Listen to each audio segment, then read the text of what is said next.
the sun's out today. I was wondering where I could possibly get some drone flight in on the way to doing all my stuff. Trying to think. We'll see what happens. There was an eagle up there in the sky. I have no idea where I'm going here. Well, kind of. It looked really awesome to the sky, but I have to find a place to fly, like an open area. It's like at times like this, you just want to say, hey, I'm a safe drone flyer, just let me fly the thing. I did read a lot of drone stuff related to that actually. The first one here says the FAA isn't really doing much about illegal drone pilots. It says here, since 2016 when the Federal Aviation Administration began requiring commercial drone pilots to obtain a license, the agency has only busted a single pilot for operating illegally. And even he got off with a gentle slap on the wrist according to the FOIA documents. As to what he did here, it says he was caught by a cop, the drone flyer, flying a drone over Kauffman Stadium in Kansas City, Missouri. Is that Missouri, the MO? Just to make sure, for a music video. The officer reported him to an FBI and FAA, but all Slentz received was a warning letter telling him to obtain a drone pilot's license. And it says 3 other people basically violated some kind of rule as well, and all they got was, again, like written letters and warnings. So it makes basically, I guess, people who has the actual license upset. Like here, this one guy says, it's annoying that other drone businesses are operating without a license and I have no competitive advantage. Like the person has the commercial pilot. Coyotes. Should I bring up the thermal camera? Okay, I don't think there's gonna be any animals here. But to continue the thought with that, it makes me wonder, what should a guy get punished? Should everyone automatically be punished, like say, I don't know, $500 because you don't have the license? I can see stuff like that flying over the stadium and, you know, there's busy traffic and all that stuff, but I'm just trying to think what's the balance in that sense.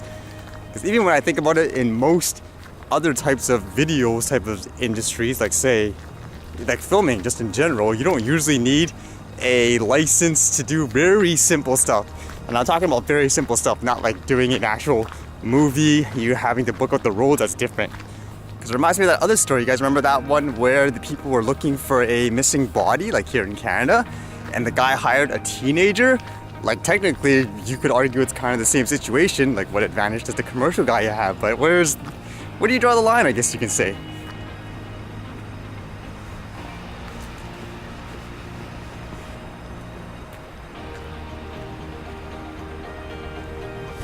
Ooh, lots of boats.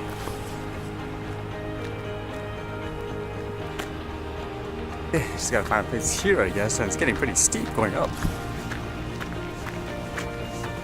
Oops, oh darn. All that time when it was raining, because usually for the batteries, they say you shouldn't charge them like 100% if you're not gonna use it.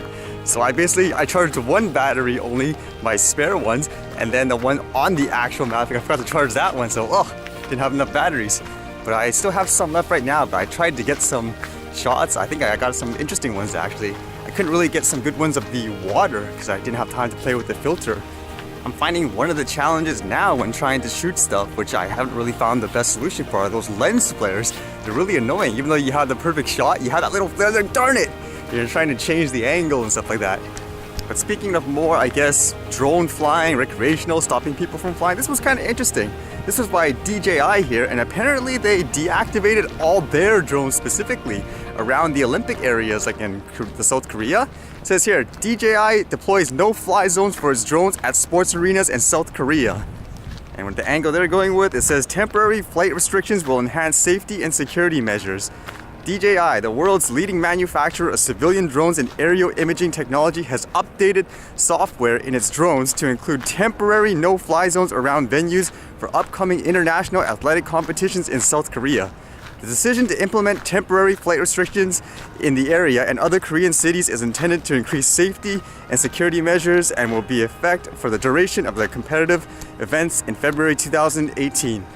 And as one of the representatives here says, the Adam Welsh, DJI's temporary no-fly zones were deployed in order to reduce the likelihood of drone operators inadvertently entering sensitive areas. And when they say no-fly, I'm assuming they're treating it as if like here you're in the airport area, because I believe that one is red, like when you basically fly with the Go app. Kind of makes me wonder, how do actual drone flyers and owners feel about this? It kind of sounds good on paper if you're not a flyer, but at the same time, just makes me wonder where does it end in that case? Because a lot of people, like you guys even mentioned, like we don't do that for things like cars. At the same time, I can imagine it being a headache too for people that are using it legitimately. Like here, for example, if I was to fly in the airport area inside somewhere, technically that's okay, but then this software would stop you, correct? So it makes me wonder if that's just going too overboard, trying to restrict people in that way. Should people be accountable for themselves, or should companies be babysitting us like that? Just a thought about that too, because they keep saying industry leader and all that in every single marketing material. I wouldn't be surprised actually if stuff like that is a way for people to, I guess, capture the market share. Basically, they don't restrict you in that way. Like they just leave it up to you. It's your own responsibility. Then again, would governments, for example, favor a company like DJI more because of stuff like that? That'd be kind of interesting to see how that plays out just from a business point of view. I know that'll probably be a factor for a lot of people though. If you had the exact same drone quality, price, that guy restricts you, that guy doesn't, I'm sure the guy that doesn't would get more business. Guess I have to find one of those juice places somewhere else today.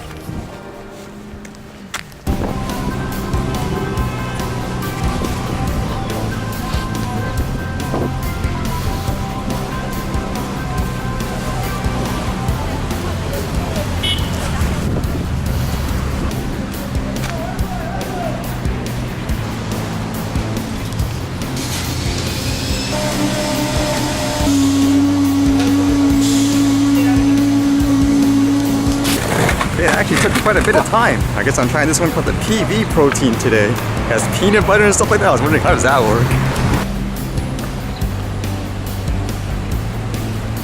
Tastes peanut buttery. Kind of weird taste. I don't know how to explain it. It almost tastes like peanut butter and butter. And hey, the flame's up. Maybe I can capture some stuff for you guys before I need to get to my place.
Special occasion today? Is it a special occasion?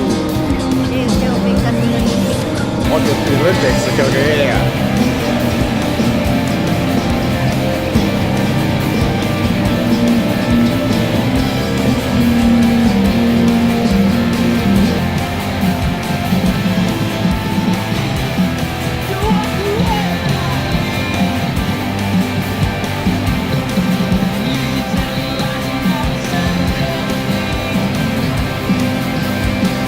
Okay, that makes sense, turning it on for the Olympics in Korea.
All right, see you guys later.